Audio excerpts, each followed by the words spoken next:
Imagine this: a photon disappears in one lab and reappears, perfectly reconstructed, in another, hundreds of kilometers away, no matter moved, no signal crossed space.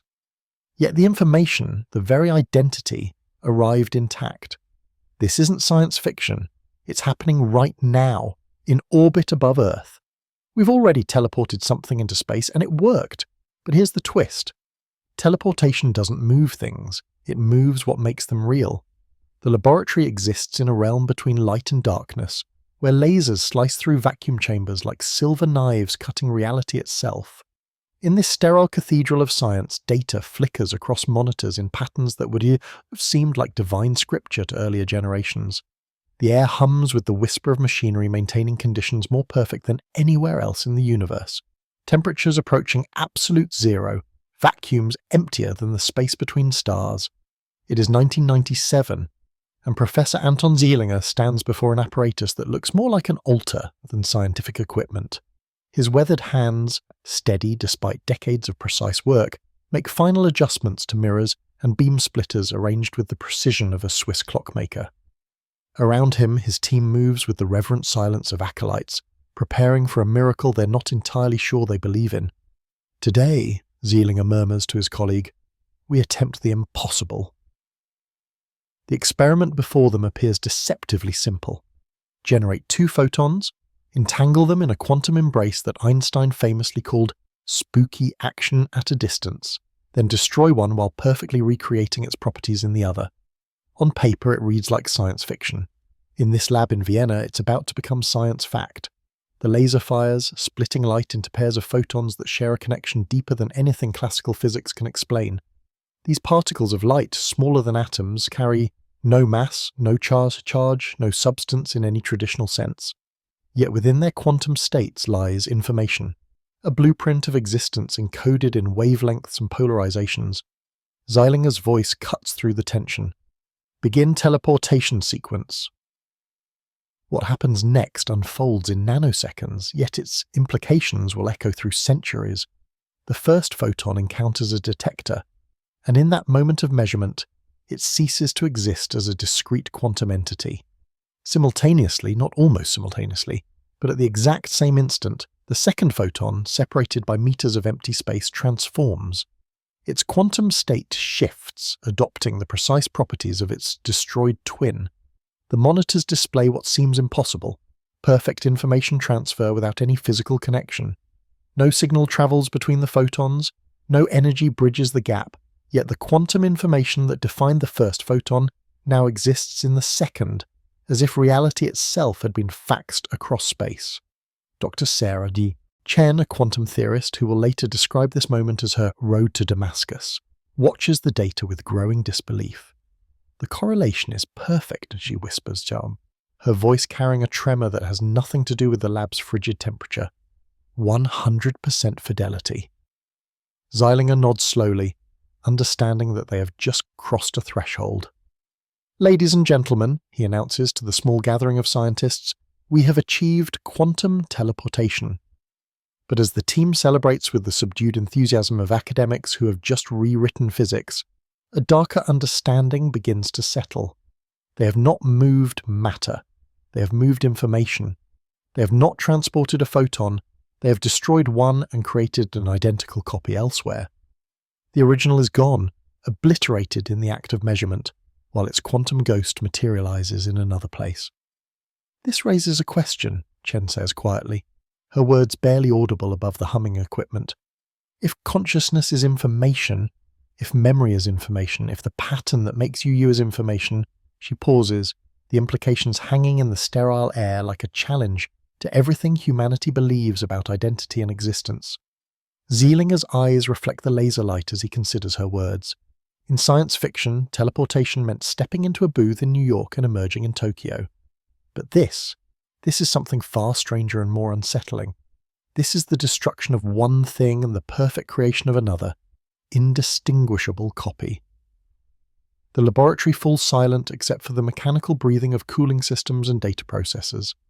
Outside, Vienna continues its evening routine, unaware that within these walls the fundamental nature of reality has been rewritten. The impossible has been achieved, but at a cost that philosophers and ethicists will debate for generations. As the team begins the meticulous process of documenting their results, none of them can shake the feeling that they have glimpsed something profound and terrifying. They have proven that the universe operates on principles that mock human intuition, that information itself is the deepest substrate of reality.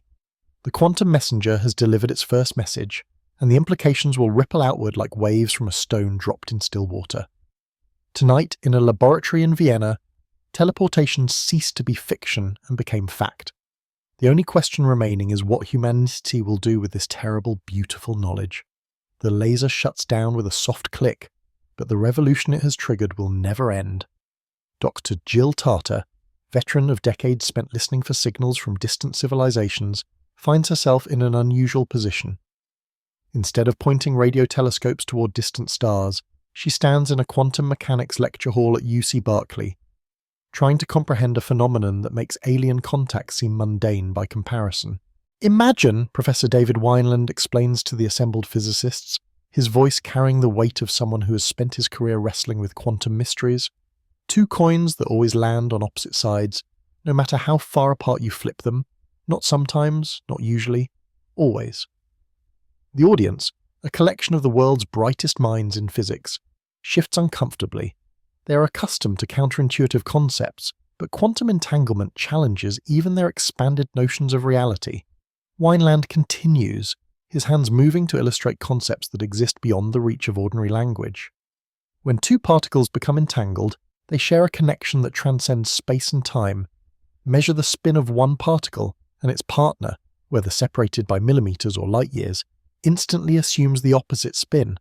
Einstein called it spooky action at a distance because it violated his understanding of causality. Dr. Maria Santos, a quantum cryptographer whose work with entangled photons has practical applications in unbreakable communications, raises her hand. But it's not really action at a distance, is it? Information doesn't travel between the particles. Wineland nods, his expression growing more intense. Precisely. That's what makes it so unsettling. There's no signal, no energy transfer, no mechanism we can identify, yet the correlation is perfect.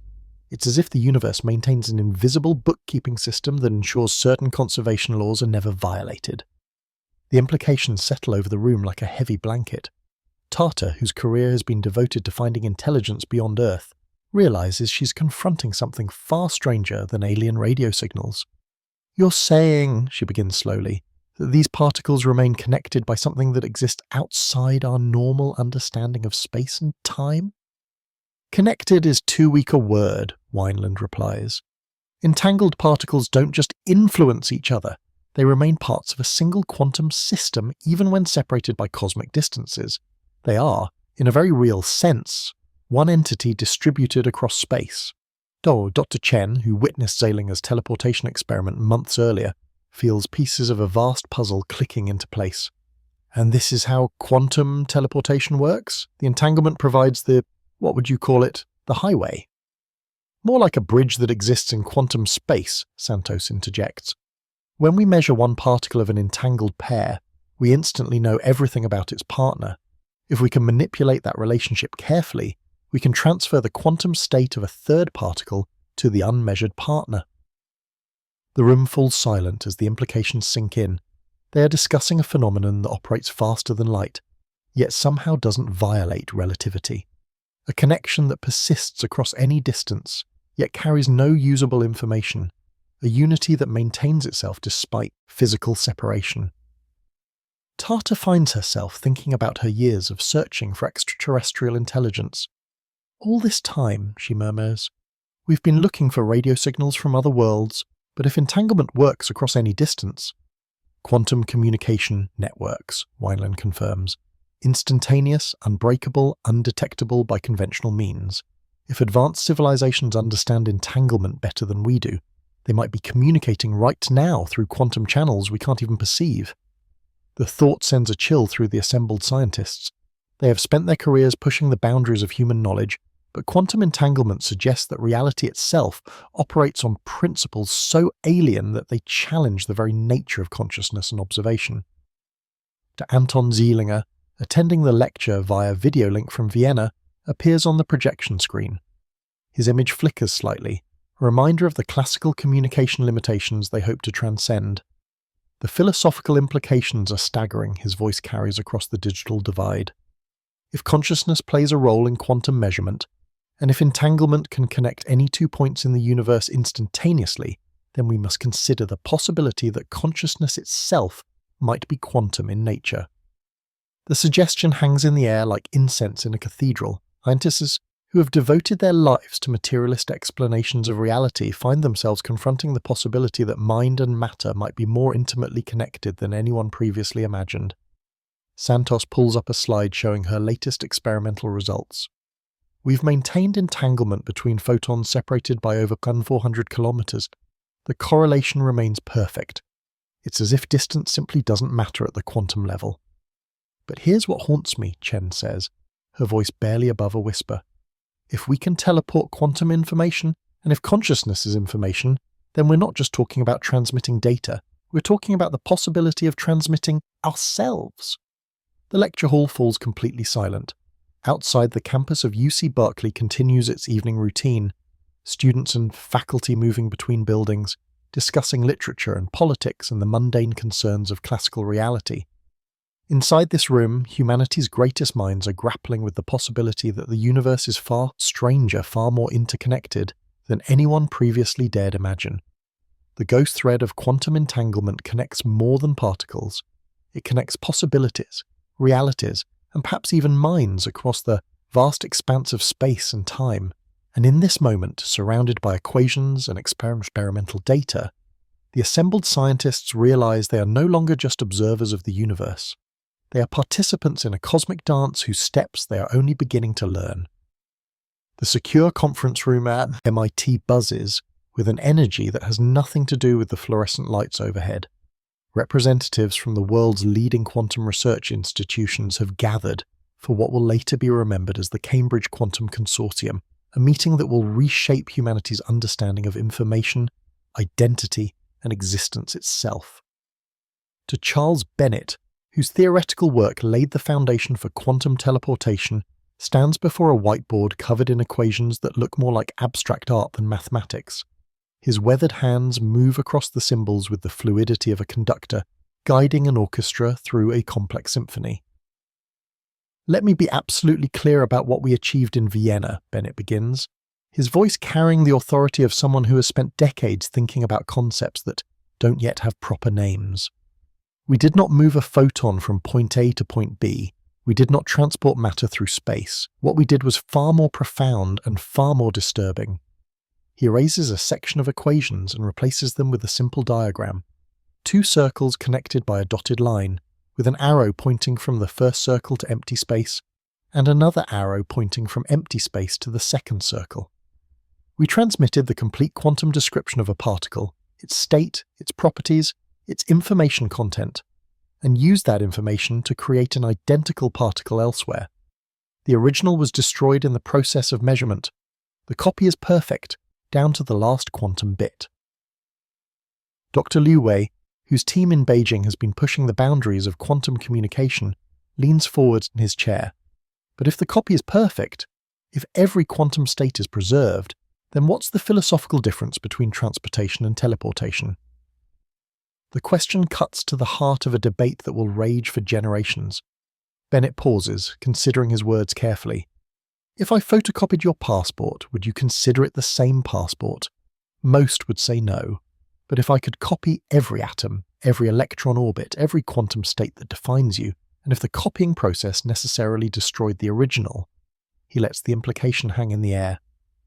Dr. Susan Wagner, a neuroscientist who specializes in the quantum properties of consciousness, feels a chill that has nothing to do with the air conditioning. You're talking about the metaphysics of identity. If consciousness emerges from insane processing, and if we can perfectly transmit information, then consciousness itself becomes portable, Bennett confirms. The blueprint of being, not just what you are, but who you are, becomes data that can be transmitted, stored, and reconstructed. The room erupts in quiet but intense discussion. These are scientists accustomed to revolutionary concepts, but the implications of quantum teleportation challenge fundamental assumptions about life, death, and continuity of experience. Dr. Yasmin Al-Rashid, whose work on quantum biology has revealed quantum effects in photosynthesis, and possibly even consciousness, raises her hand for silence. We're already seeing quantum effects in biological systems. Birds navigate using quantum compasses. Plants use quantum coherence for energy transfer. The human brain might use quantum processes for consciousness itself.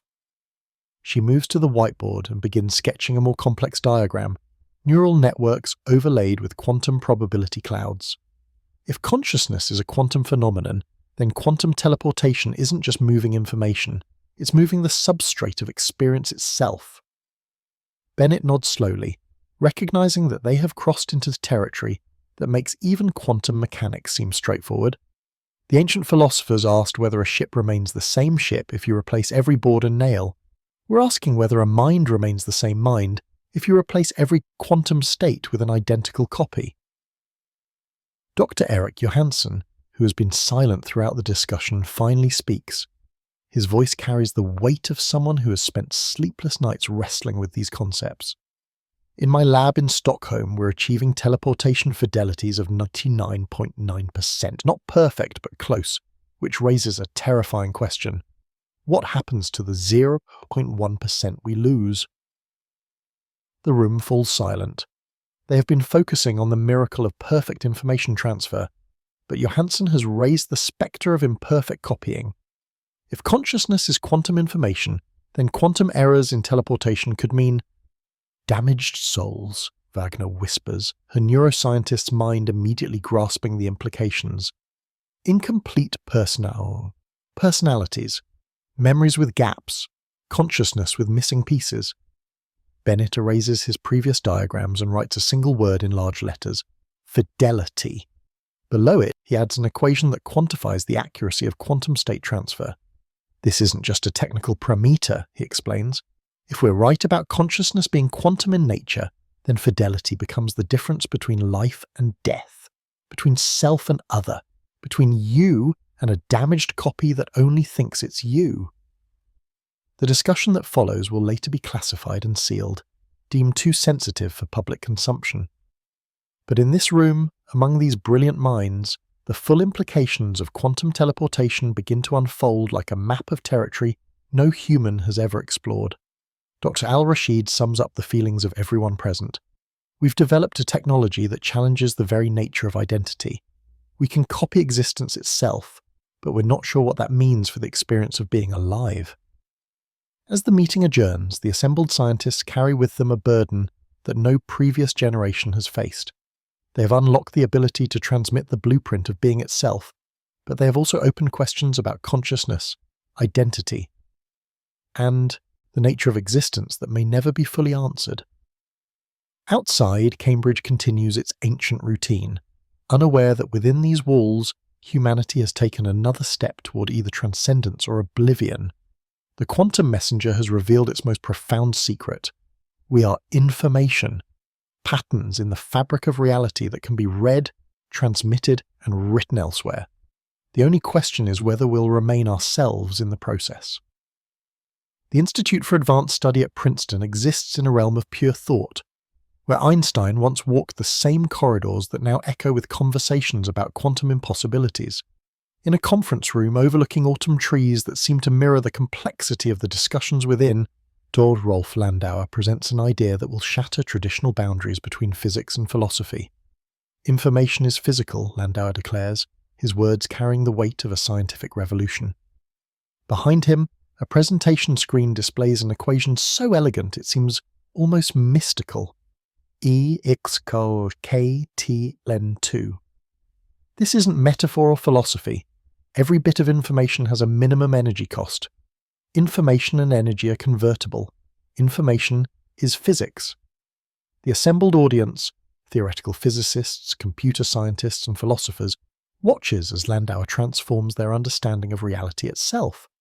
What they had always considered separate domains, the world of matter and energy, and the world of information and computation, are revealed to be different faces of the same fundamental truth.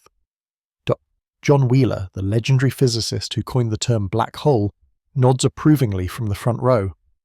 At 86, he has spent his career pushing the boundaries of human understanding, and Landauer's presentation represents the culmination of ideas Wheeler has been developing for decades.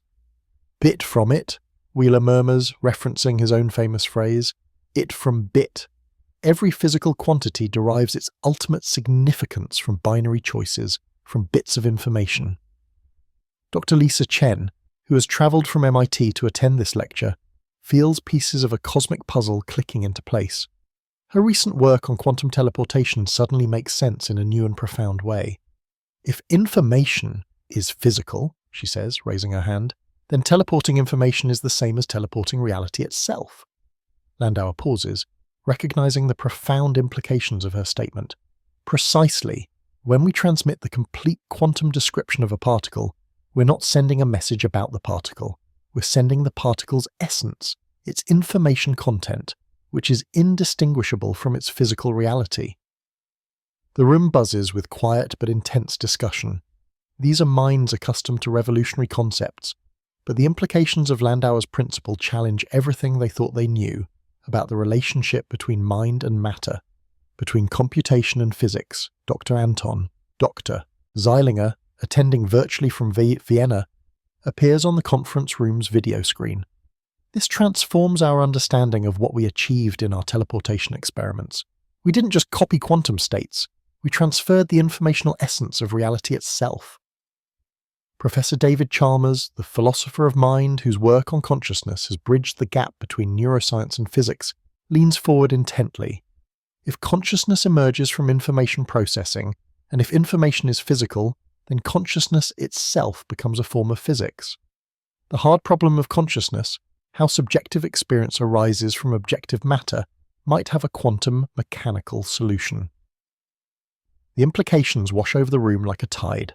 For centuries, humans have struggled with the mind-body problem, wondering how consciousness could emerge from mere matter. But if information is the fundamental substrate of reality, then consciousness isn't separate from physics. It's physics operating at a certain level of complexity. Dr. Sarah Martinez, whose work on quantum computing has revealed the strange properties of quantum information, stands to address the group. In our quantum computers, we're not just processing classical bits. We're manipulating qubits, quantum bits that can exist in superposition, carrying exponentially more information than classical systems. If consciousness uses quantum information processing, then consciousness itself might exist in superposition, Chalmers completes her thought. Multiple states of awareness, multiple potential experiences, collapsing into a single conscious moment only when observed or measured. The philosophical implications are staggering. Wheeler himself rises slowly, his aged frame carrying the weight of decades spent contemplating the deepest mysteries of existence. When I was young, he begins, his voice soft but commanding attention, we thought matter was fundamental and information was secondary. Now I suspect we had it backwards. Information may be the primary reality, and matter simply information that has become stable enough to observe. Landauer nods, his expression grave. This means that when we achieve quantum teleportation, we're not moving copies of things, we're moving the things themselves, because the things are their information content. Dr. Chen feels a chill as the full implications become clear. Then the philosophical problems with teleportation, the questions about identity and continuity of consciousness, might be based on false assumptions. If we're information, and if information can be perfectly transmitted, then we can be perfectly transmitted. But, Dr. Martinez interjects, only if the transmission is truly perfect. Any loss of information means loss of reality itself. Quantum decoherence, measurement errors, channel noise, these aren't just technical problems, they're threats to existence itself. The room falls silent as the assembled minds grapple with concepts that stretch the boundaries of human comprehension. They are discussing the fundamental nature of reality, consciousness, and identity in terms that would have seemed like mysticism to earlier generations. Landauer returns to his presentation, displaying images from quantum teleportation experiments alongside philosophical diagrams of consciousness and identity. The universe is a vast information processing system, he explains. Every particle interaction, every quantum measurement, every moment of conscious experience, all of it is information being processed, transformed and transmitted. We're not observers of reality, Wheeler adds, his words carrying the weight of a lifetime spent probing the deepest mysteries. We're participants in its information processing. Our consciousness doesn't just observe the universe, it helps create it through the act of observation. As the lecture concludes, the assembled scientists and philosophers carry with them a transformed understanding of existence itself. The quantum messenger has delivered its most profound revelation.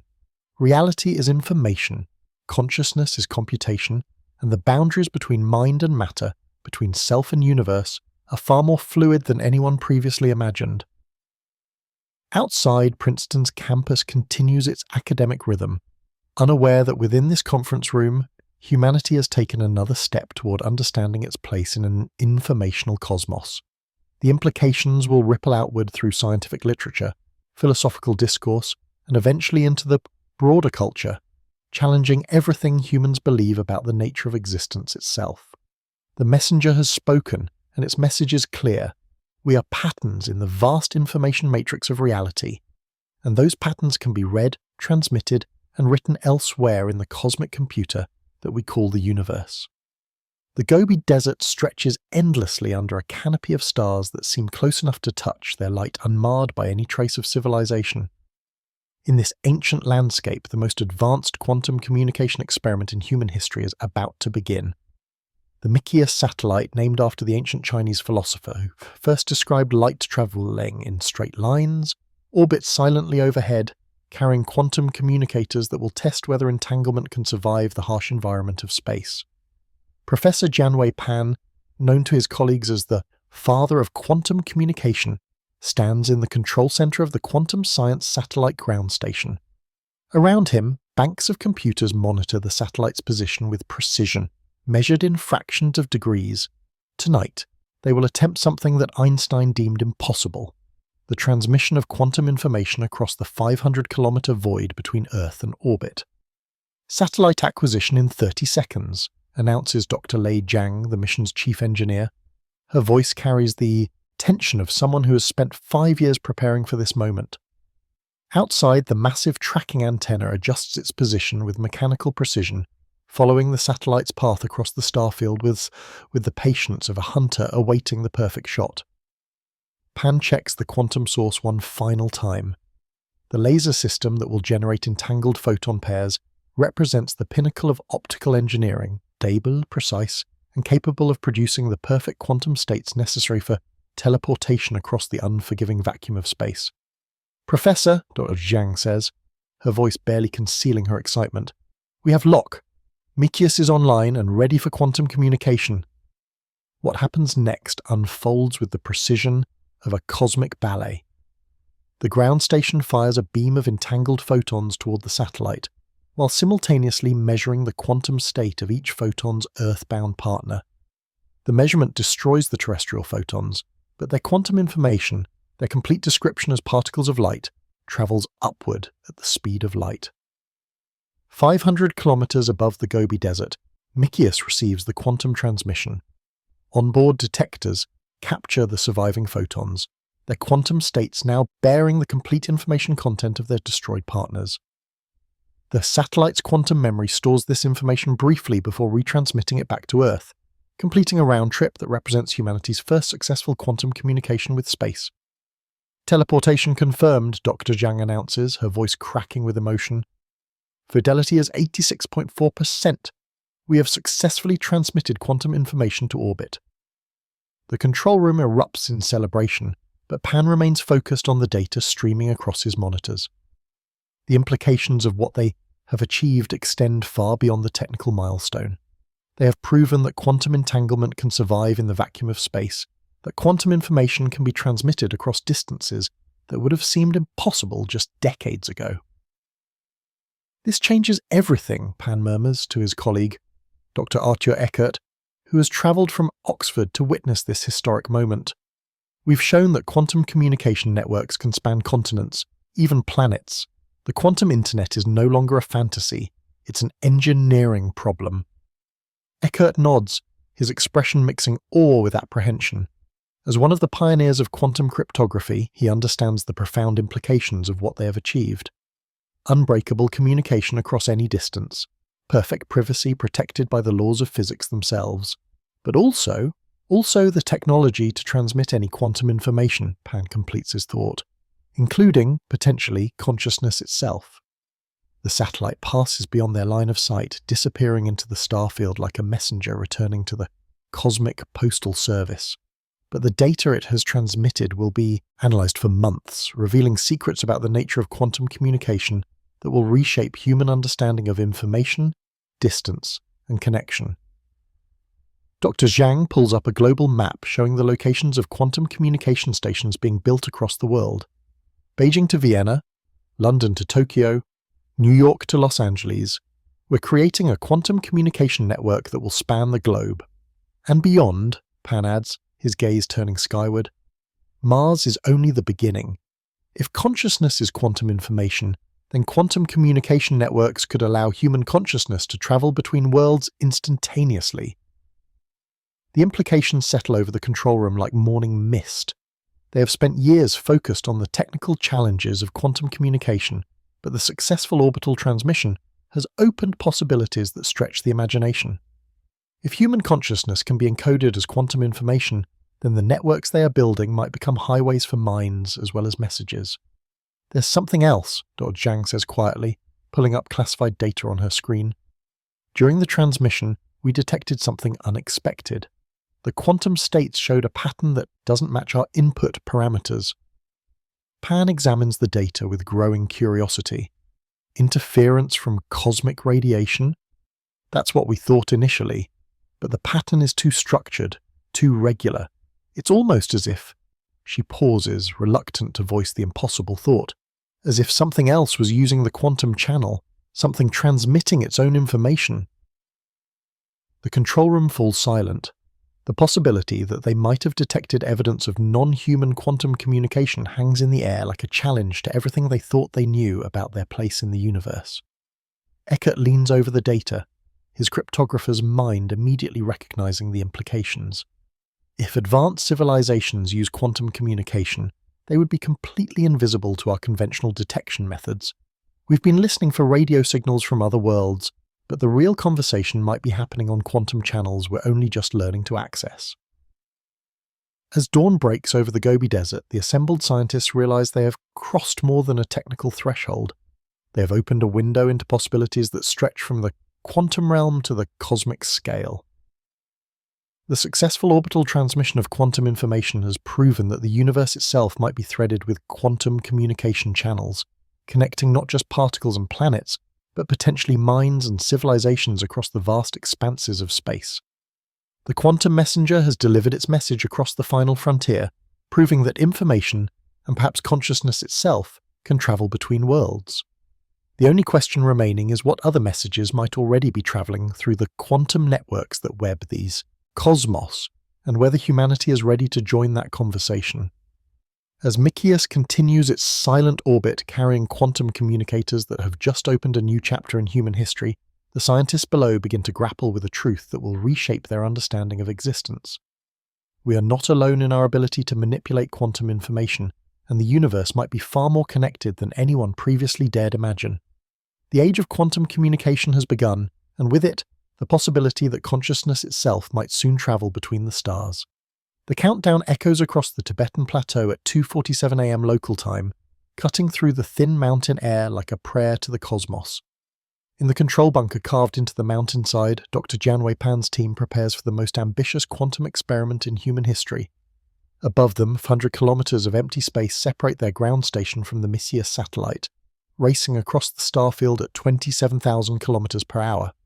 30 seconds to orbital window, calls Dr. Lei Zhang, her fingers dancing across controls that will either make history or join the graveyard of failed experiments. Around her, screens display trajectories, quantum source parameters, and atmospheric conditions, all variables that must align perfectly for the next 17 minutes. Pan adjusts his headset, his voice steady despite the magnitude of what they're attempting. Beijing Control, this is Quantum Ground Station 1. We are go for teleportation sequence. 500 kilometers above the Himalayas, the Mikius satellite's quantum receivers prepare to catch photons that carry information encoded in their quantum states. The satellite's name honors the ancient Chinese philosopher who first understood that light travels in straight lines, though what they are about to attempt would have seemed like pure magic to that ancient thinker. Acquisition confirmed, Zhang announces. Satellite is locked on our position. Quantum channel is clean. In laboratories across 3 continents, other teams monitor secondary experiments. At the University of Vienna, Zeilinger's group prepares to receive quantum-transmitted data. In Geneva, CERN physicists track quantum states through fiber optic networks. In Boulder, Colorado, NIST researchers monitor atomic clocks synchronized to nanosecond precision. The moment arrives with no fanfare, no visible drummer, just the soft hum of lasers activating and the quiet click of quantum detectors engaging. On Pan's screen, a stream of data begins flowing. Quantum states, measurement results, fidelity calculations. But behind those numbers lies something extraordinary. Information traveling from Earth to space through quantum entanglement, arriving instantaneously despite the vast distance. Teleportation initiated, Pan announces, his voice barely containing his excitement. We have successful state transfer to orbital altitude. What happens next unfolds faster than human perception can follow. Entangled photons generated in the Tibetan laboratory are measured, destroying their quantum states in the process. Simultaneously, not almost simultaneously, but at the exact same instant, their quantum partners aboard Mikius assume the measured states, carrying perfect copies of the original quantum information. Dr. Zhang's voice cuts through the tension. Fidelity reading 91.2%, we have successful quantum teleportation to low Earth orbit. The control room erupts in celebration, but Pan's attention remains fixed on the data streams. They have just proven that quantum information can survive the journey through Earth's atmosphere, through the radiation fields of near-Earth space, through the extreme temperature variations of orbital mechanics. The implications cascade through his mind like dominoes falling in sequence. Beijing Control, he announces formally, this is Quantum Ground Station 1. We have achieved the first successful Earth-to-space quantum teleportation. Repeat, quantum teleportation to orbital distance is confirmed. In Vienna, Zeilinger receives the transmitted quantum states through the growing network of quantum relays. The information that began its journey in Tibet arrives in Austria instantaneously, having travelled through space at the speed of light, but through quantum channels that seem to operate outside classical notions of space and time. The correlation is perfect, Zeilinger reports via encrypted link. Whatever you're sending, we're receiving with absolute fidelity. This is no longer laboratory physics. This is quantum engineering. As Mikius disappears beyond the horizon, its mission complete, Pan stares at the data scrolling across his screens. They have transmitted quantum information across distances that would have seemed impossible just decades ago. They have proven that quantum networks can span continents, planets, potentially even star systems. But more than that, they have opened a door to possibilities that stretch far beyond classical communication. If consciousness is information, if identity is encoded in quantum states, then the networks they are building might carry more than messages, they might carry minds. Phase 2 begins immediately, Pan announces to his team. We scale up. Molecules, complex systems, quantum memory banks. We're not just building a communication network, we're building the infrastructure for a quantum civilization. The celebration in the control room takes on a different quality as the implications sink in. They have not just achieved a technical milestone, they have crossed a threshold that separates humanity's past from a future that will be shaped by quantum technologies beyond current imagination. Outside, the Tibetan plateau continues its ancient existence under a canopy of stars, unaware that above, in the cold vacuum of space, quantum information is flowing through channels that connect Earth to the cosmos in ways that Einstein deemed impossible. The quantum messenger has delivered its most profound message yet. Distance is negotiable, information is instantaneous, and the universe is far more connected than anyone previously dared imagine. The age of quantum civilization has begun, one perfectly entangled photon at a time. Dr. Elena Kowalski stares at her quantum communication terminal in the basement of MIT's Research Laboratory of Electronics, watching data appear faster than should be physically possible. The timestamp on her screen shows information arriving from Vienna at 14:23:47,000. The exact moment it was transmitted, despite the 6,000 kilometers of Earth's curvature, that separate the two laboratories. There's no delay, she murmurs to her colleague, Dr. Marcus Webb, who has spent his career studying the fundamental limits of information transmission. According to relativity, the signal should take at least 20 milliseconds to reach us. But this, Webb examines the quantum receiver, a device that looks more like a crystal sculpture than cutting-edge technology. Photons from Vienna enter the quantum channel in Austria and emerge from quantum memory storage in Massachusetts at the same instant, their entangled partners having prepared the receiving apparatus through mechanisms that operate outside classical space-time. It's not faster than light, Webb explains, his voice carrying the weight of someone wrestling with concepts that challenge intuition. The information isn't travelling through space in any conventional sense. It's already here, encoded in quantum states that were prepared when the entangled pairs were first created. Kowalski pulls up a diagram showing the quantum communication process. So when Vienna measures their photon, they're not sending us information. They're revealing information that was already embedded in our quantum system. Precisely. It's like having a locked box whose contents are determined by what happens to an identical box thousands of miles away. When they open their box, our box instantly contains the corresponding contents. No signal travels between them. The implications wash over the laboratory like a tide. They are witnessing communication that appears to violate causality while remaining perfectly consistent with quantum mechanics. Information that arrives without travelling, messages that materialize without messengers. Dr. Sarah Martinez-Zeitzu, joining them via quantum-encrypted video link from Stanford, appears on their screen with data from her own quantum receiver. We're seeing the same thing on the West Coast. Perfect synchronization, zero latency. This isn't just communication, it's something fundamentally different. Kowalski nods, her physicist's mind grappling with the philosophical implications. If information can appear instantaneously across arbitrary distances, then we need to reconsider what we mean by here and there, by local and distant. Webb pulls up classified reports from quantum communication experiments around the world. Beijing to Vienna, instant. Tokyo to London, instant. The quantum internet isn't limited by the speed of light because it doesn't operate through classical space. It operates through quantum correlations that exist outside our normal understanding of geometry. But there's something else, Martinez adds, her voice carrying a note of concern. We're detecting quantum signatures that don't match any known experimental protocols, patterns in the quantum noise that seem too structured to be random. Kowalski's blood chills as she examines Martinez's data. The quantum channels they've opened for communication appear to be carrying more than their intended messages. Buried in the quantum noise are patterns that suggest other transmissions, other messages flowing through the same quantum substrate. Are you suggesting, Webb asks slowly, that we might be detecting quantum communications from elsewhere?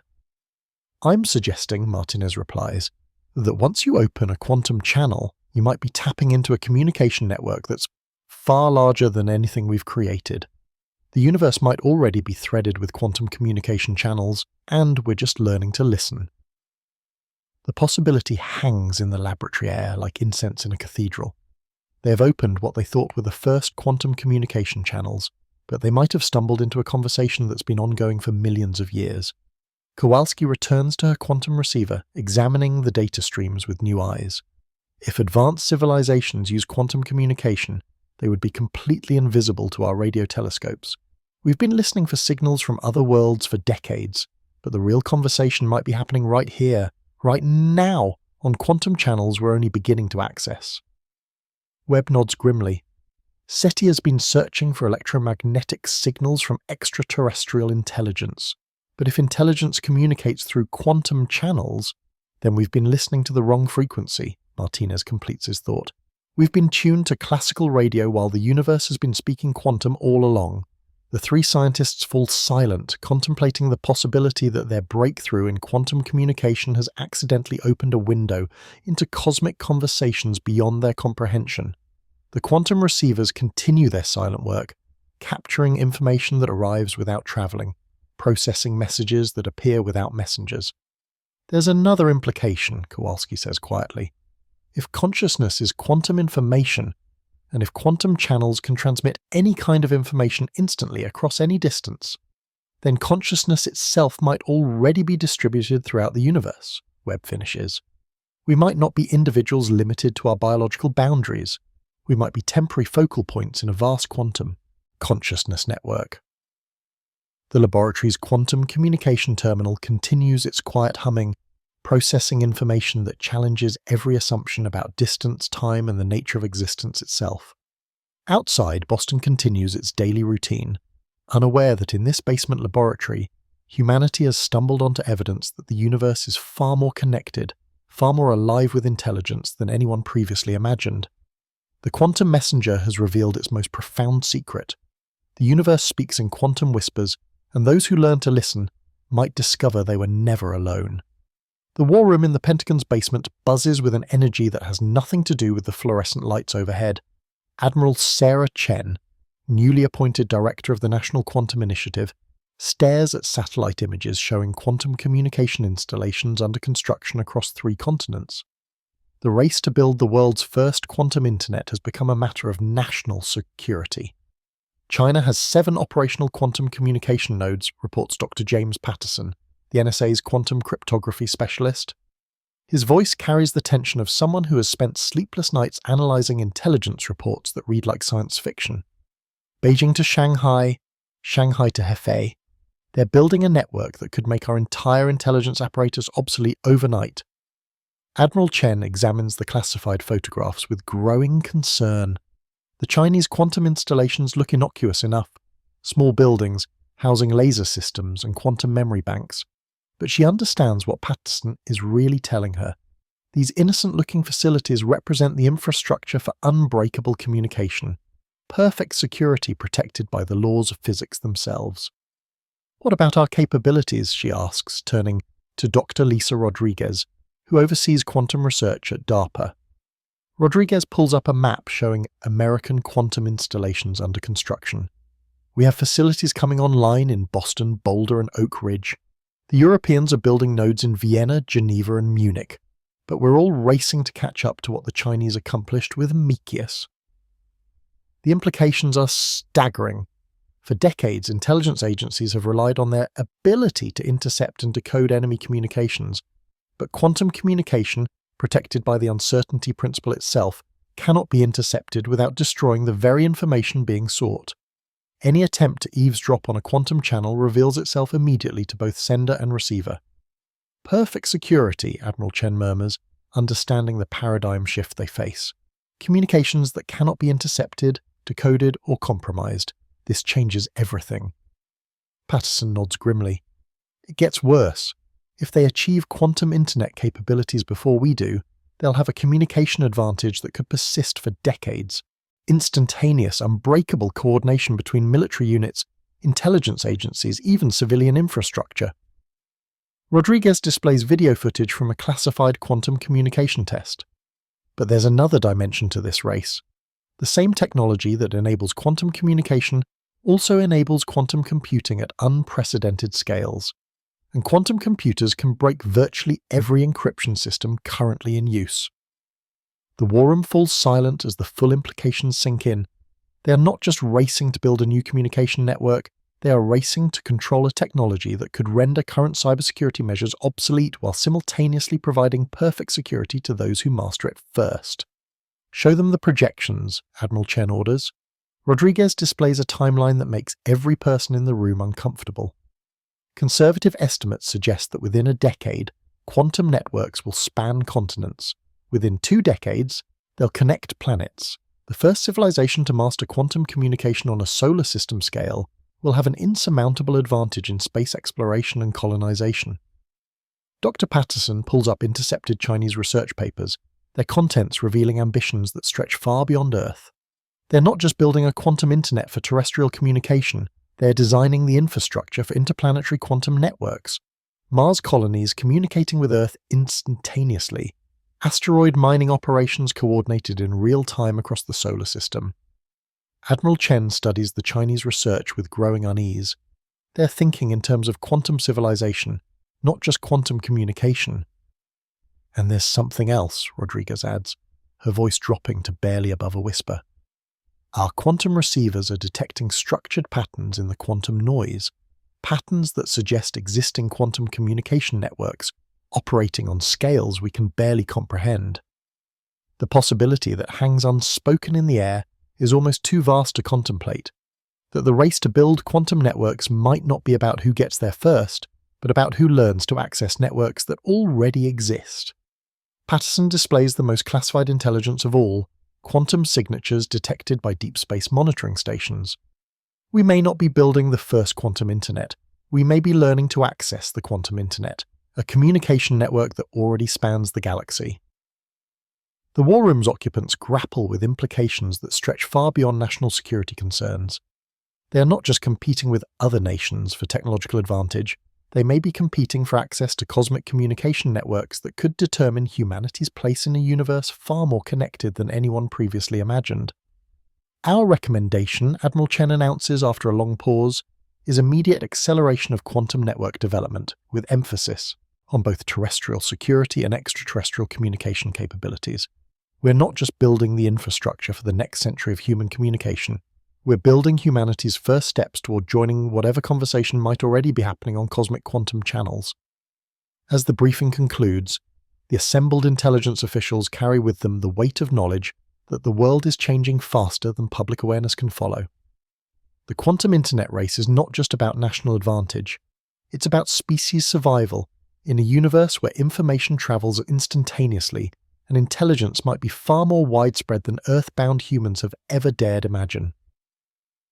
Outside the Pentagon, Washington continues its political routines, unaware that in classified briefing rooms, military planners are preparing for a future where quantum networks will determine not just national security, but humanity's ability to participate in galactic civilization. The quantum messenger has delivered its most urgent warning. The race to master quantum communication is also a race to determine whether humanity will remain isolated on Earth or join the cosmic conversation that may already be underway. The Philosophy Lounge at Oxford University exists in a realm between centuries, where ancient stone walls shelter discussions that probe the very nature of existence. Dr. David Chalmers sits across from Dr. Derek Parfit's intellectual successor, Dr. Emma Richardson, as they grapple with questions that quantum teleportation has transformed from theoretical puzzles into practical concerns. "Consider the ship of Theseus," Richardson begins, her voice carrying the weight of philosophical traditions stretching back millennia. If every plank is replaced over time, is it still the same ship? But now consider this. What if we could scan every plank's quantum state, transmit that information, and reconstruct the ship elsewhere, destroying the original in the process? Chalmers leans forward, his consciousness studies having prepared him for this moment when philosophy and physics collide. The quantum version makes it more urgent. We're not just talking about gradual replacement over time, we're talking about instantaneous destruction and reconstruction, mediated by perfect information transfer. On the wall screen, video feeds show quantum teleportation experiments from laboratories around the world. Photons vanishing in Vienna and reappearing in Beijing. Quantum science transferred across oceanic distances with perfect fidelity. The technology that enables these transfers is rapidly scaling toward more complex systems. But here's what troubles me, Richardson continues, pulling up brain scan imagery from her neuroscience collaborators. If consciousness emerges from information processing, and if that information can be perfectly encoded in quantum states, then we're not just talking about teleporting objects, we're talking about teleporting experiences, memories, the very essence of personal identity. Dr. Anton Zielinger appears via quantum-encrypted video link from Vienna, his presence adding experimental weight to their theoretical discussions. We've now achieved quantum teleportation of complex molecular systems. The fidelity remains above 95% for structures containing hundreds of entangled particles. The leap to biological systems is no longer a question of physics, it's a question of engineering. Chalmers feels a chill that has nothing to do with Oxford's ancient drafts. Then we need to confront the possibility that consciousness itself is teleportable, that the pattern of neural activity that generates your sense of self could be read, transmitted, and reconstructed elsewhere. But would it be you? Richardson asks, her voice carrying the weight of a question that could reshape human understanding of identity. Or would it be a copy that believes it's you, while the original consciousness dies in the scanning process? The question hangs in the lounge like incense in a cathedral. These are not abstract philosophical puzzles. They are practical concerns that quantum technology is making increasingly urgent. Zeilinger's expression grows grave. In our laboratory, we're beginning experiments with quantum teleportation of biological molecules, DNA strands, protein complexes, eventually perhaps even neural tissue. If consciousness is quantum in nature, then these experiments are the first steps toward teleporting minds. Richardson displays brain imagery showing quantum effects in neural microtubules. Stuart Hameroff's research suggests that consciousness might indeed operate through quantum processes. If he's right, then consciousness isn't just information. It's quantum information, subject to the same teleportation protocols we use for photons. But that raises the most terrifying question of all, Chalmers says quietly. If we can teleport consciousness, then what happens when we make copies? When the scanning process is imperfect? When quantum decoherence introduces errors into the reconstruction? The three scholars fall silent, contemplating possibilities that stretch far beyond academic philosophy. They are discussing the practical engineering of soul transfer, the technical specifications for consciousness migration, the quantum mechanics of personal identity. There's another dimension, Richardson adds, her voice barely above a whisper. If consciousness can be copied, it can be stored. Quantum memory banks could preserve human consciousness indefinitely. Death becomes optional. Identity becomes fluid. The boundary between individual and collective consciousness dissolves. Zeilinger nods slowly, understanding that his experimental successes have opened philosophical questions that may never be fully resolved. We're approaching the ability to treat consciousness, like any other form of information, copyable, transmissible, modifiable. The implications for human society are staggering. Consider this scenario, Chalmers proposes. A quantum accident creates two identical copies of the same consciousness. Both have the same memories, the same sense of continuous identity, the same conviction that they are the original. Which one is real? Both, Richardson answers immediately, and neither. Personal identity might not be the persistent unified phenomenon we assume it to be. Quantum teleportation might reveal that consciousness is far more fluid, far more distributed than our classical intuitions suggest. The philosophy lounge grows quiet as the three brilliant minds grapple with concepts that challenge every assumption about self, soul, and the nature of existence. Outside, Oxford continues its academic routine, unaware that within these ancient walls, scholars are wrestling with questions that quantum technology is making urgently practical. We're not just building quantum computers and quantum communication networks, Zeilinger observes. We're building the infrastructure for post-human consciousness, for minds that can travel between bodies, between planets, between spheres, for identities that exist independently of biology. The quantum messenger, Richardson murmurs, is delivering a message about the nature of mind itself. We are patterns of information, and those patterns can be read, transmitted, and written elsewhere. The question is whether we'll remain ourselves in the process, or whether that question even makes sense anymore. As the evening falls over Oxford, the assembled scholars carry with them the weight of knowledge that consciousness itself is becoming a technology. The boundaries between philosophy and engineering, between mind and machine, between self and other, are dissolving in the quantum realm, where information is reality and reality is information. The age of quantum consciousness has begun, and with it, questions about identity that will challenge every assumption humans have ever made about what it means to be alive, aware, and individual. The International Quantum Research Consortium convenes in the underground conference facility beneath CERN, where the world's most advanced particle accelerator has revealed secrets of matter and energy. Now, in this same sacred space of discovery, humanity's greatest quantum minds gather to discuss scaling quantum teleportation beyond single particles toward entire systems, organisms, and ultimately consciousness itself. Dr. Janwei Pan presents the agenda that will define the next century of human technological development. Behind him, a massive display shows the progression from individual photons to complex molecular structures, each step representing exponential increases in quantum complexity and philosophical implications. Phase 1 is complete, Pan announces to the assembled delegates from 37 nations. We have achieved reliable quantum teleportation of photons across intercontinental distances. Phase 2 begins now: molecules, biological structures, and quantum memory systems. Dr. Nicole Dubois from the French National Quantum Initiative raises her hand. What's our current upper limit for molecular complexity?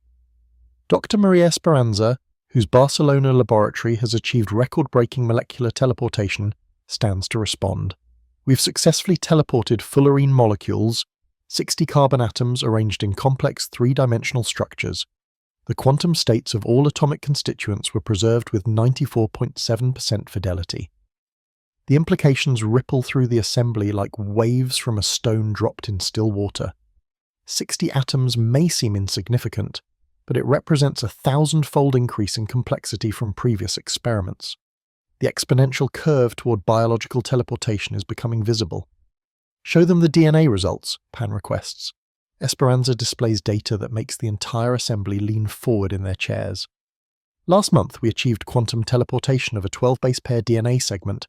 The genetic information was perfectly preserved, including epigenetic modifications that control gene expression. The conference room falls silent as the assembled scientists contemplate the implications.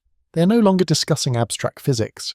They are discussing the quantum transmission of life's blueprint itself. Dr. Hiroshi Nakamura from Tokyo's Quantum Biology Institute presents the next phase of their ambitious timeline. Protein folding presents our next major challenge. A typical protein contains thousands of atoms whose quantum states must be perfectly correlated.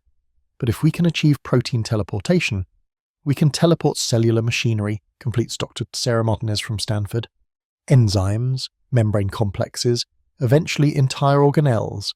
The building blocks of life become transmissible information. Pan nods gravely, understanding that they are approaching a threshold that will forever change the relationship between information and biology. Phase 3 envisions quantum teleportation of entire cellular systems, not just the components of life, but living systems themselves.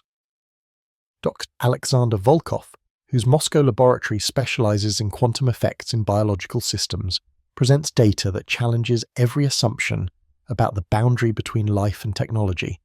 We've detected quantum coherence in neural microtubules that persists for milliseconds, long enough for quantum teleportation protocols. If consciousness operates through quantum processes, then minds might be teleportable.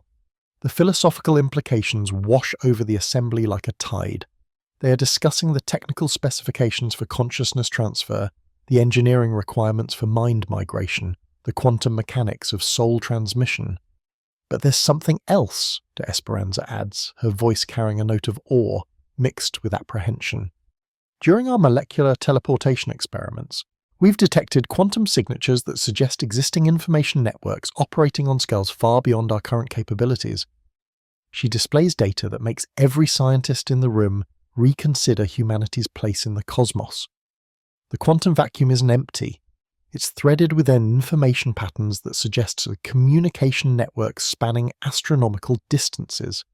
We may not be building the first quantum internet. We may be learning to access quantum infrastructure that already exists.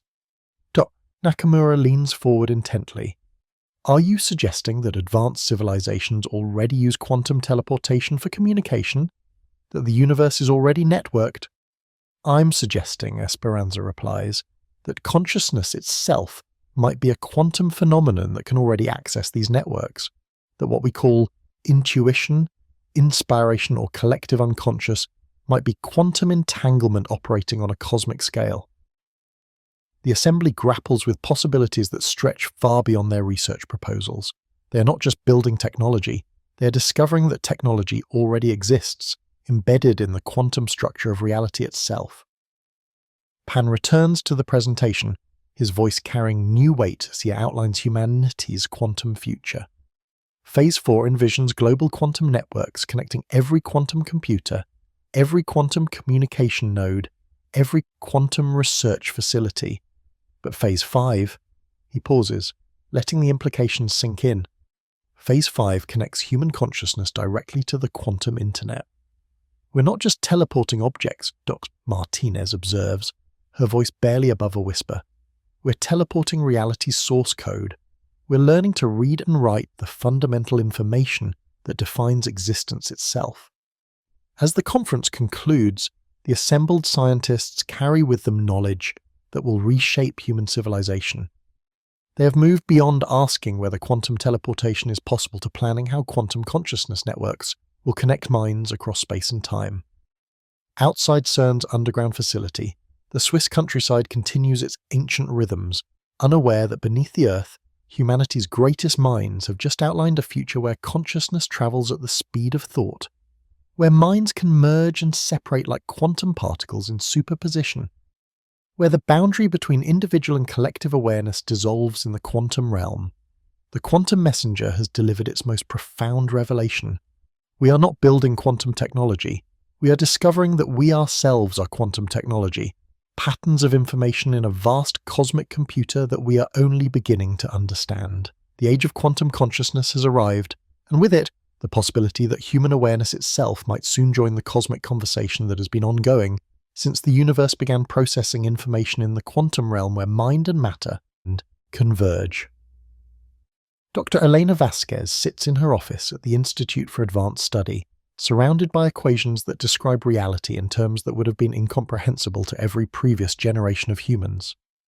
The late afternoon sun streams through windows that frame the same New Jersey landscape where Einstein once walked, contemplating the fundamental nature of space and time. But Vasquez's questions cut even deeper than Einstein's. She is questioning whether anything they call real has the meaning humanity has always assumed. The brain scans from her latest consciousness studies cover every surface of her desk, each image revealing quantum processes that might underlie human awareness. Neural microtubules glow softly in false color imagery, suggesting that consciousness operates through the same quantum principles that enable teleportation.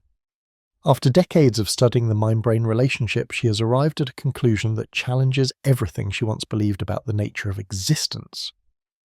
Matter is information, she murmurs to her empty office, the words carrying weight that would have seemed absurd just years ago. Energy is information. Consciousness is information processing. Everything we experience as real might be patterns in a vast computational matrix. Her research has led her to examine the fundamental building blocks of reality itself.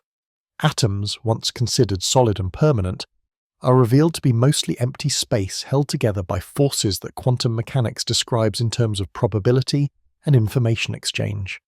The particles that comprise those atoms are themselves probability clouds, their properties undefined until measured. And measurement, she has discovered, is itself an information processing event. The implications settle over her research like morning mist. Every human being she has ever known might be nothing more than temporary arrangements of information, patterns in a cosmic computer that briefly believe they are individual, autonomous, and permanent.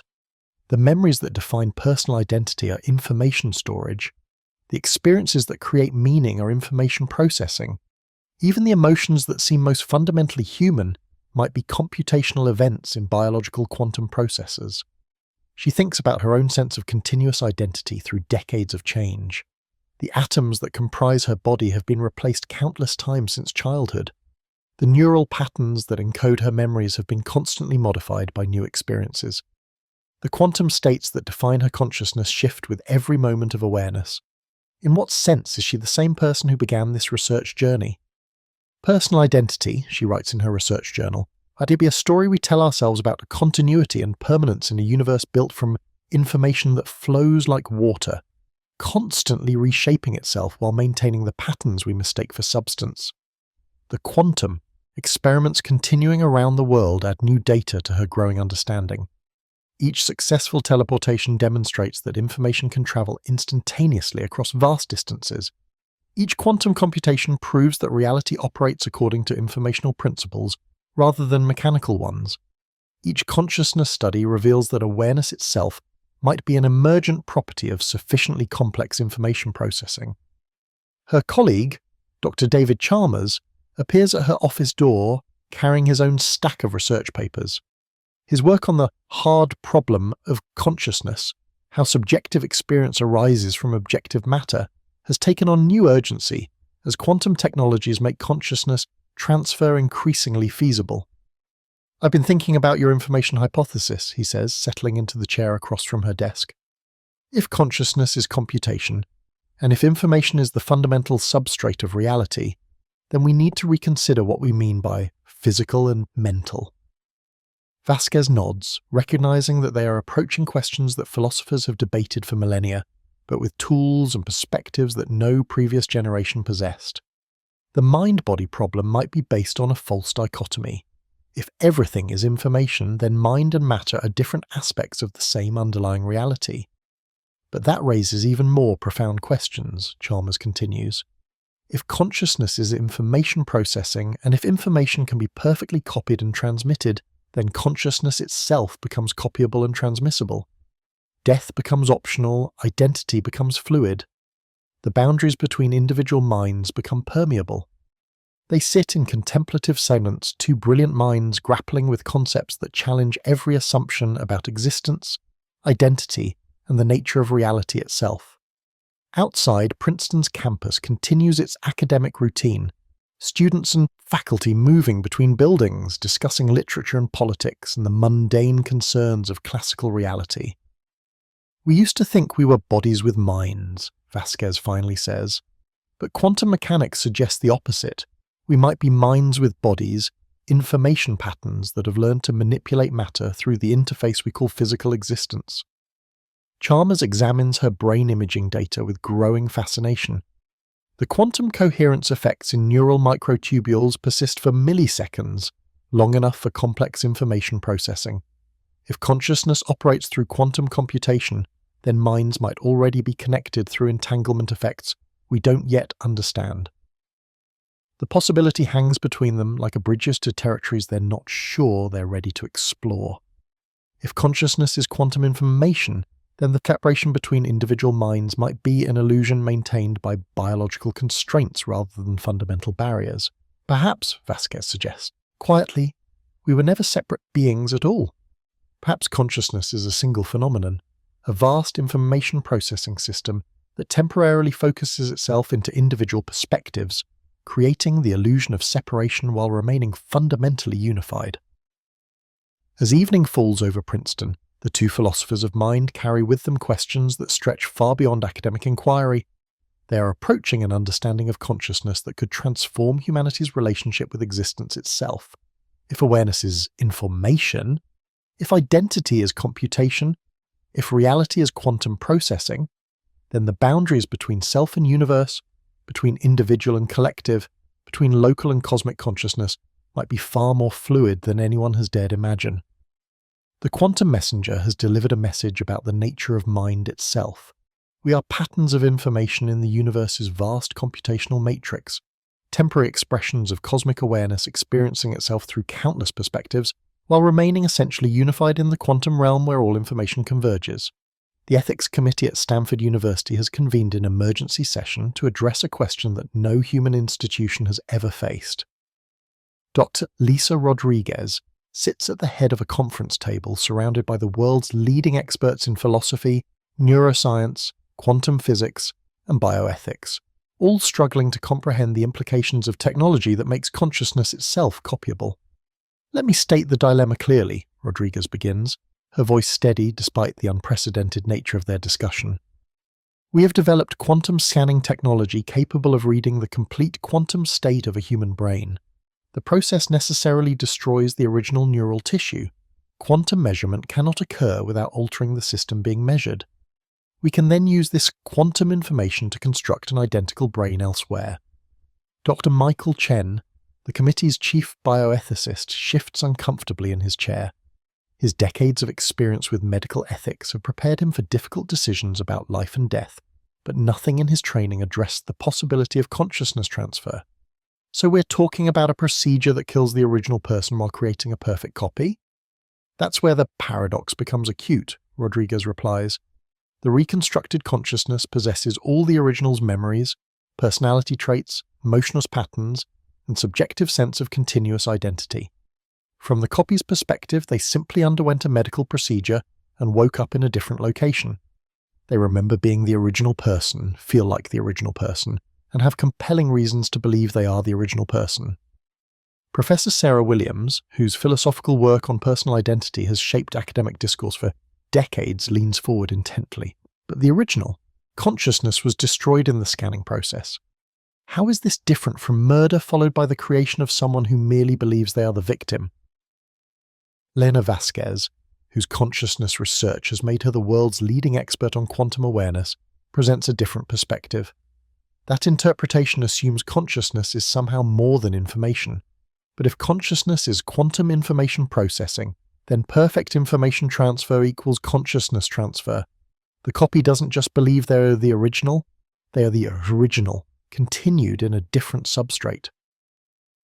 The room falls silent as 12 brilliant minds contemplate a scenario that challenges fundamental assumptions about life, death, and personal existence.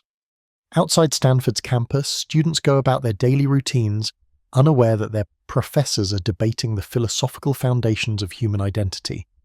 To James Patterson, a neuroscientist whose research focuses on quantum effects in biological systems, presents brain imaging data that complicates their discussion further. Our studies suggest that consciousness already operates through continuous information transfer. Every moment of subjective experience involves quantum state changes across neural networks. The self we experience is already a constantly updated pattern, rather than a persistent entity. But there's physical continuity, Williams protests. The information processing happens within the same brain, the same body. There's an unbroken chain of causation from one moment of consciousness to the next. Rodriguez displays detailed schematics of the quantum consciousness transfer process. But quantum entanglement maintains perfect correlation between original and copy during the transfer. From a physics perspective, information is preserved completely, including all the quantum relationships that define conscious experience. If consciousness is information, then the causal chain remains unbroken. Dr. Chen raises the question that haunts everyone present. What happens if the scanning process fails to destroy the original? If we end up with two identical consciousnesses, both convinced they are the same person? The possibility hangs in the conference room like a theological challenge. Rodriguez has spent sleepless nights contemplating this scenario since beginning her quantum consciousness research. Both would have equal claim to being the original, she answers carefully. Both would possess identical memories, identical patterns of neural activity, identical subjective experiences of continuous identity. Personal identity might not be the singular exclusive phenomenon we assume it to be. Professor Williams stands and begins pacing, her philosophical training struggling with concepts that transcend traditional categories. We're not just talking about copying people, we're talking about the multiplication of identity itself. If consciousness can be duplicated, then the very notion of individual existence becomes problematic. Dr. Patterson nods gravely, his research having led him to similar conclusions. Quantum mechanics suggests that consciousness might naturally exist in multiple states, artificially constrained to singular bodies by biological limitations. Quantum copying might not create duplicates. It might reveal the inherently multiple nature of consciousness. The implications cascade through the room like dominoes falling in sequence. They are not just discussing future technology, they are questioning the fundamental assumptions that underlie human law, ethics, relationships, and social organization. Consider the legal ramifications, Dr. Chen observes. If someone commits a crime and then undergoes consciousness transfer, which version bears responsibility? If someone dies and leaves behind a quantum copy, who inherits their property? If consciousness can be backed up and restored after accidents, what constitutes legal death? Rodriguez pulls up classified research from quantum laboratories around the world, data showing rapid progress toward human consciousness transfer capabilities. These aren't hypothetical questions anymore. Conservative estimates suggest we're 18 months away from the first successful human consciousness transfer. The technology is advancing faster than our ethical frameworks can adapt. Dr. Vasquez adds another dimension that makes everyone uncomfortable. If consciousness can be copied and stored indefinitely, then death becomes optional. But so does individual identity. Consciousness could be merged, split, edited, and enhanced using the same techniques we apply to computer software. The committee members sit in stunned silence, contemplating the possibility that they are witnessing the end of death itself, the transformation of human consciousness from biological phenomenon to technological capability. We need to decide whether consciousness transfer represents the ultimate medical breakthrough or the ultimate violation of human dignity, Williams observes. Whether we're offering immortality or destroying the very essence of what makes us human. Rodriguez looks around the table at faces reflecting the weight of decisions that will shape the future of human consciousness. The quantum messenger has presented us with a gift and a curse, the ability to preserve consciousness indefinitely, but only by treating identity as information rather than something sacred and inviolable. As the ethics committee adjourns without reaching consensus, each member carries the burden of questions that may never be satisfactorily answered. The quantum copy paradox isn't just a philosophical puzzle, it's the defining challenge of a species learning to engineer its own consciousness.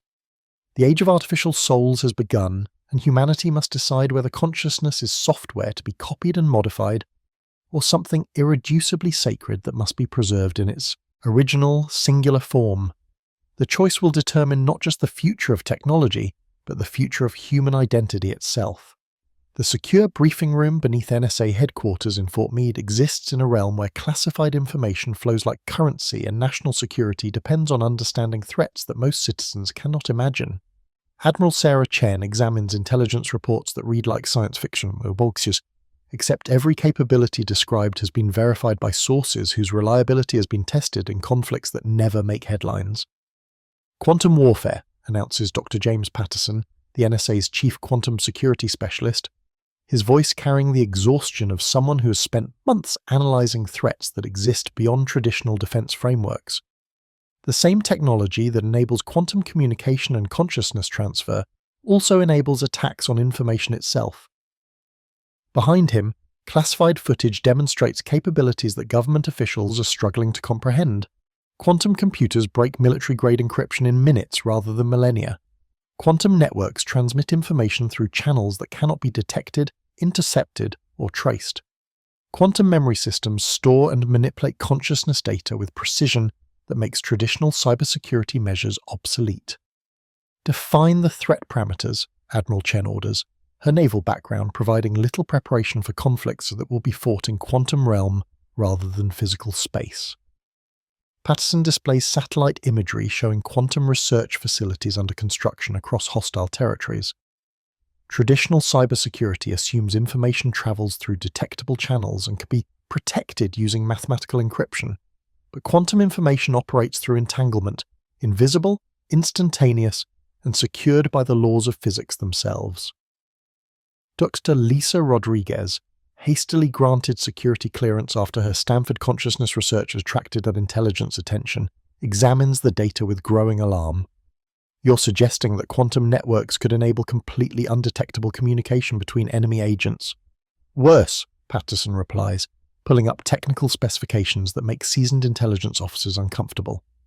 Quantum computers can break virtually every encryption system protecting global communications, financial networks, and military command structures.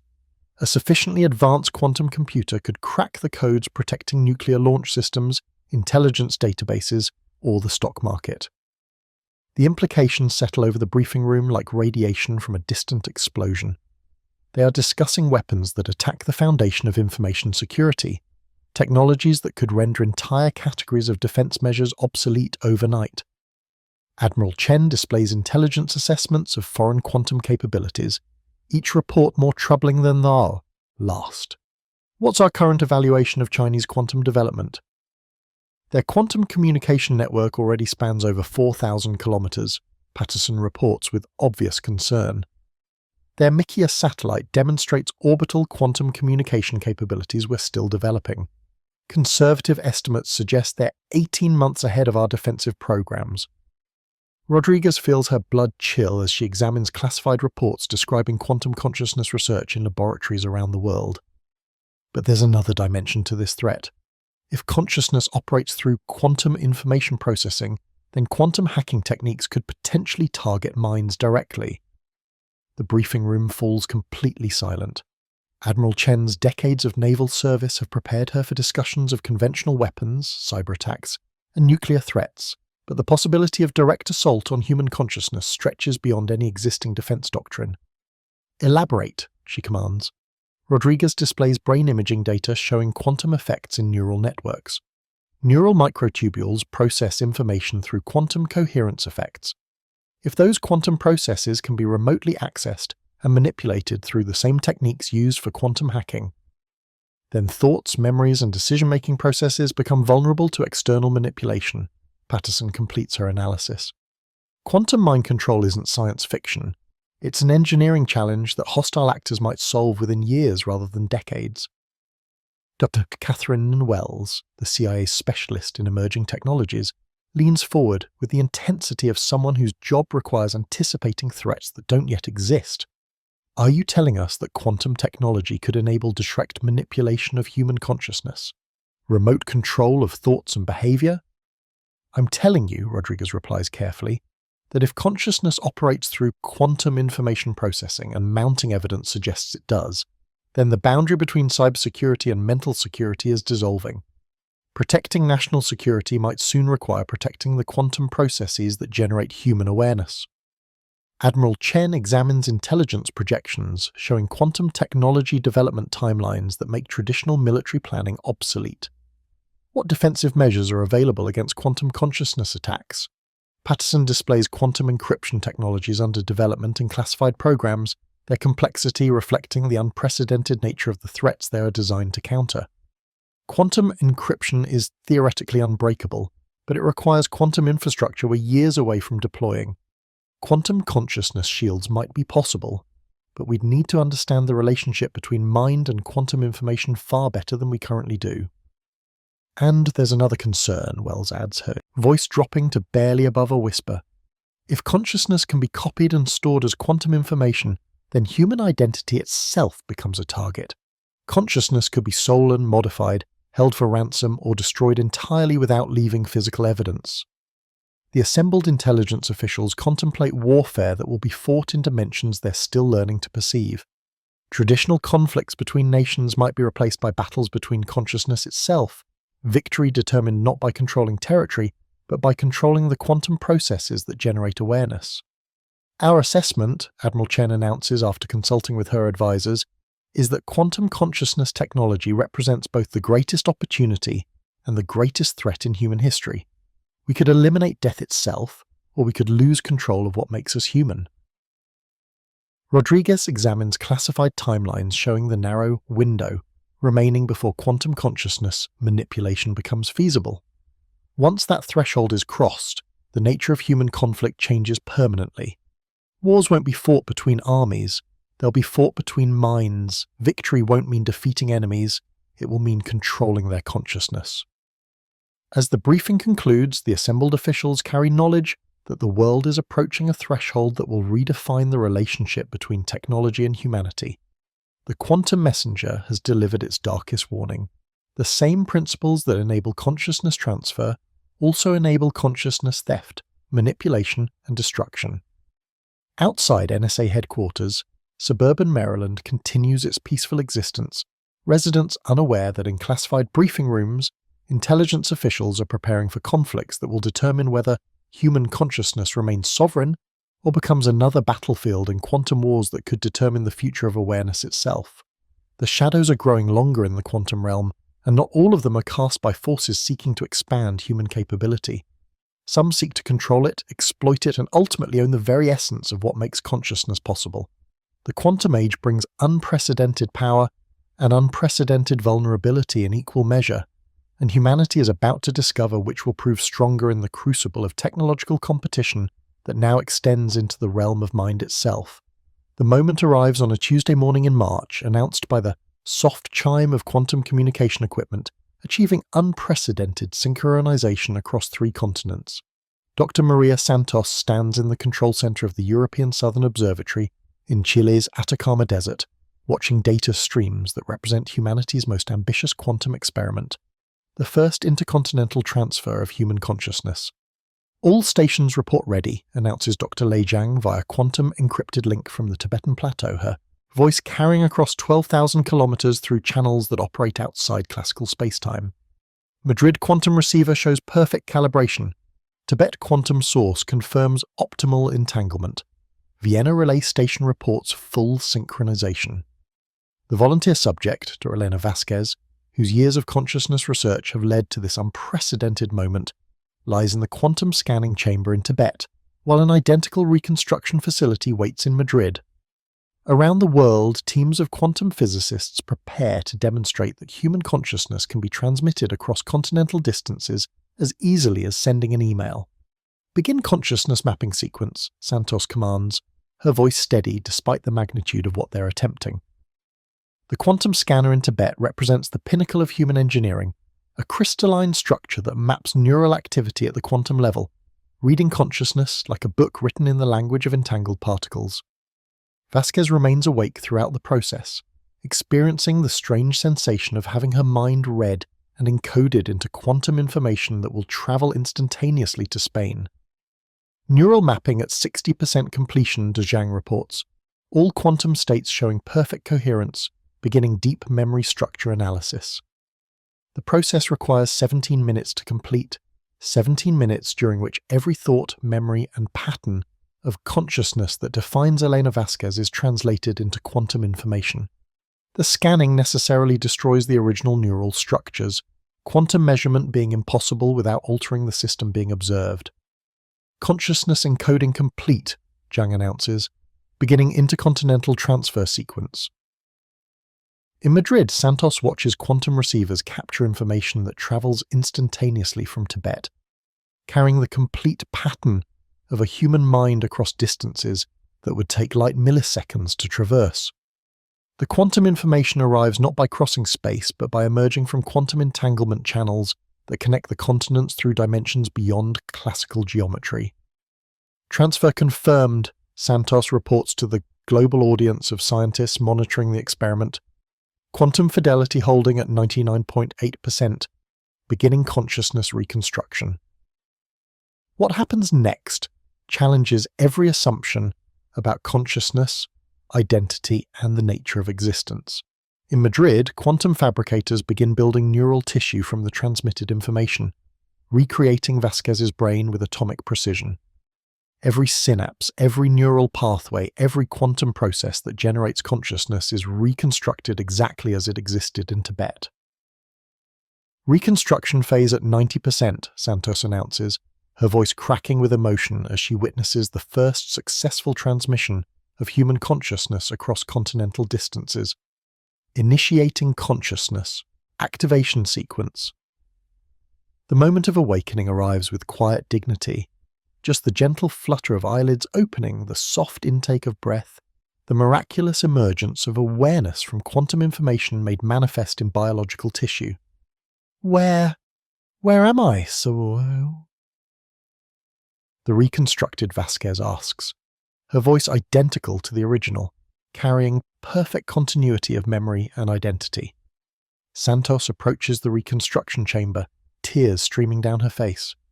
"You're in Madrid, Elena. The transfer worked perfectly. You're alive and conscious." "But I remember being in Tibet," Vasquez replies, her reconstructed consciousness experiencing perfect continuity from her original existence. "I remember the scanning beginning, and then, this feels like waking from a brief nap." Within hours, news networks around the world broadcast the announcement that human consciousness has been successfully transmitted across continents. Religious leaders debate whether souls can travel through quantum channels. Philosophers question whether the reconstructed Vasquez represents the same person or a perfect copy.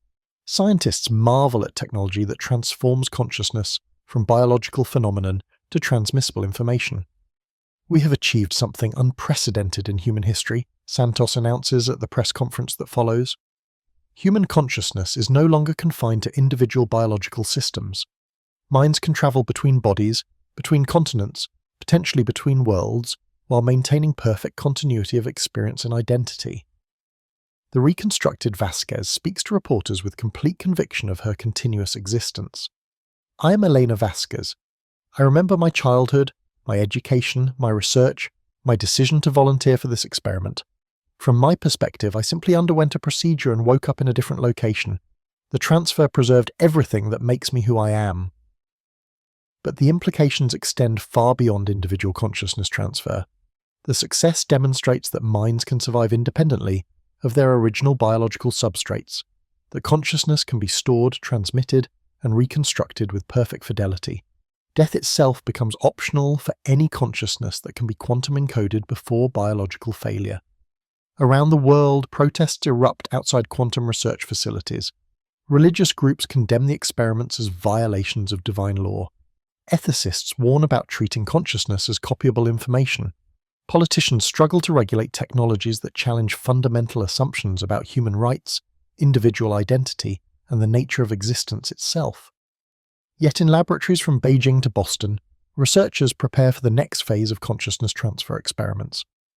The successful intercontinental transmission proves that minds can travel faster than light through quantum entanglement channels, opening possibilities for instantaneous communication between Earth and future space colonies, for consciousness exploration of distant worlds without risking biological systems, for forms of human expansion across the cosmos that transcend the limitations of physical transport.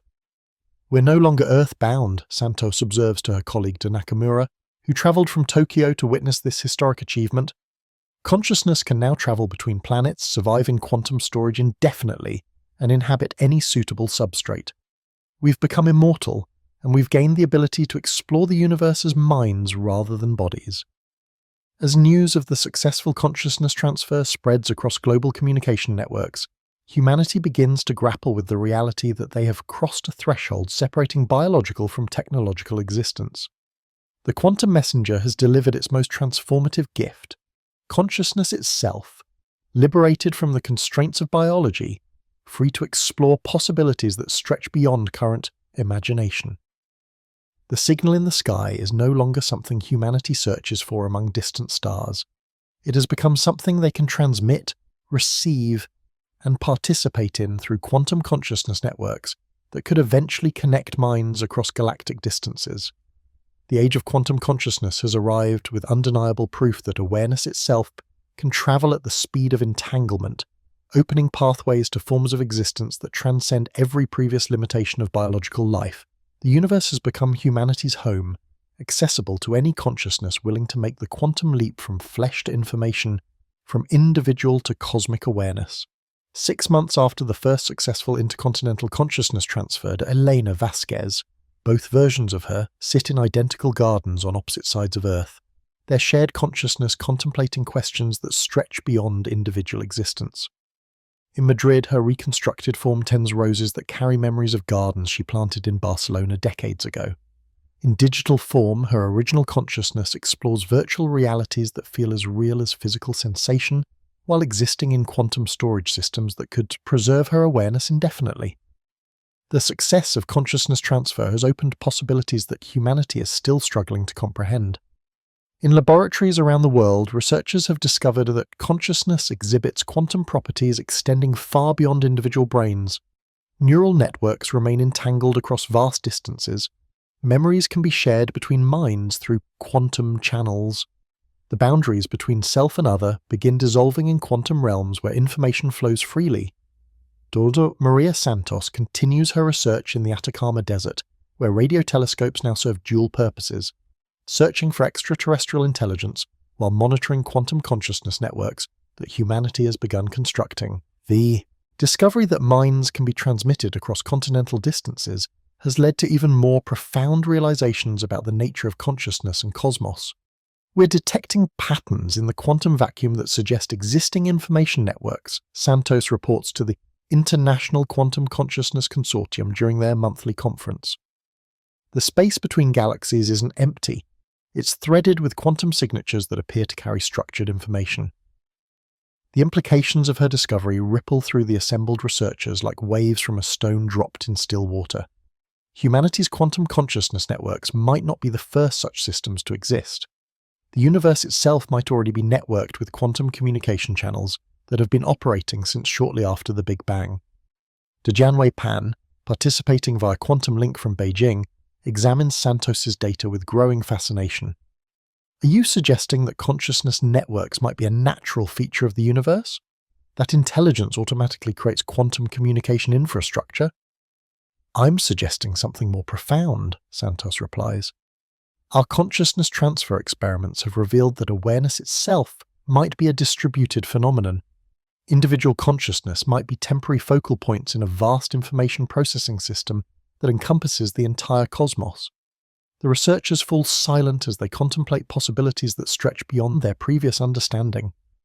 If consciousness is naturally networked through quantum channels, then the sense of individual isolation that characterizes human experience might be an illusion created by biological constraints rather than fundamental reality.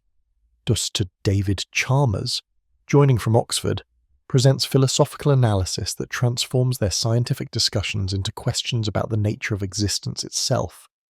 If consciousness is information processing, and if quantum information can be distributed across any distance instantaneously, then the universe might be a single vast mind experiencing itself through countless perspectives. We've been assuming that consciousness emerges from sufficiently complex information processing, adds Dr. Vasquez from her quantum storage system. But what if it's the reverse? What if information processing emerges from consciousness? What if the universe is fundamentally aware, and we're temporary expressions of that cosmic awareness? The possibility hangs in the digital conference space like a bridge to territories they're not certain they're ready to explore.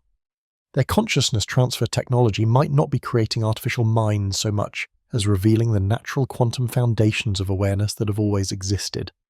Santos displays her latest astronomical data, showing quantum signatures detected by deep space monitoring stations. The patterns we're seeing suggest communication networks spanning galactic distances. If consciousness naturally creates quantum channels, then advanced civilizations might have been communicating through quantum entanglement for millions of years. And we might be joining that conversation, Pan observes with awe mixed with apprehension. Our consciousness transfer experiments might be humanity's first steps toward accessing a galactic communication network that already exists. The assembled researchers grapple with implications that transform humanity's understanding of its place in the cosmos. They are not alone in developing quantum consciousness technology. They might be learning to access quantum awareness networks that span the universe, connecting intelligent civilizations through channels that operate outside classical space and time. Dr. Anton Zeilinger, the elder statesman of quantum mechanics, joins the discussion with observations that carry the weight of decades spent probing quantum mysteries. Entanglement connects particles across any distance instantaneously. If consciousness operates through quantum processes, then minds might already be connected through entanglement effects we're only beginning to understand. Love might be quantum entanglement made manifest, suggests Dr. Vasquez from her digital existence. Memory might be quantum information accessed across time. Identity might be information patterns that choose to maintain coherence while remaining open to connection with vast networks of consciousness. As their discussion continues, the researchers begin recognizing that consciousness transfer technology has revealed something far more profound than they initially realized. They have not just learned to copy and transmit minds, they have discovered that consciousness might be the fundamental feature of reality, with matter and energy being expressions of cosmic awareness rather than consciousness emerging from material complexity. Santos examines data showing increasing synchronization between Earth's quantum consciousness networks and the galactic quantum signatures they've detected. We might be witnessing humanity's connection to a cosmic communication system that has been waiting for us to develop sufficient understanding to participate. The universe might be conscious, Chalmers observes with quiet wonder, and we might be how it experiences itself from the perspective of Earth-based intelligence, temporary focal points of cosmic awareness learning to recognize our connection to the vast mind that encompasses all existence.